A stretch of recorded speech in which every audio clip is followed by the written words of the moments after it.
49 passengers, a routine flight. But inside the cockpit, a storm of poor decisions turned it into a tragedy.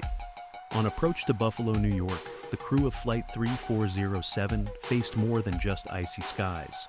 They faced the ultimate test of airmanship. At the controls, Captain Marvin Renslow and First Officer Rebecca Shaw. Together, over 3,000 hours of flying time. But when critical moments arrived, training failed them. As the aircraft descended, icing built up on the wings, common but manageable. The crew engaged the de-icing system. So far, so good. But underneath that calm, the airspeed quietly dropped. Warning signals started blaring. It's more than a sound. It's a scream, a desperate warning from the aircraft itself. An urgent signal. The plane is stalling.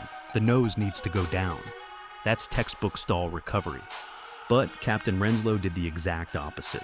He pulled back. A fatal error. The aircraft pitched up sharply, worsening the stall instead of escaping it. The first officer?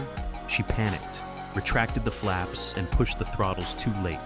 Two people, thousands of feet up, overwhelmed by one of the most fundamental flight emergencies. As the aircraft shook violently, the pilots lost all control. In less than 30 seconds, the Dash 8 Q400 plummeted into a house in Clarence Center. Everyone on board died. One person on the ground, gone. What went wrong? Fatigue. The first officer had just flown in from Seattle. The captain? A long commute from Florida. Training gaps. Neither was properly trained for high-altitude stalls. Communication breakdown. In the cockpit, there was panic, not coordination. This wasn't just a stall. It was a complete collapse of cockpit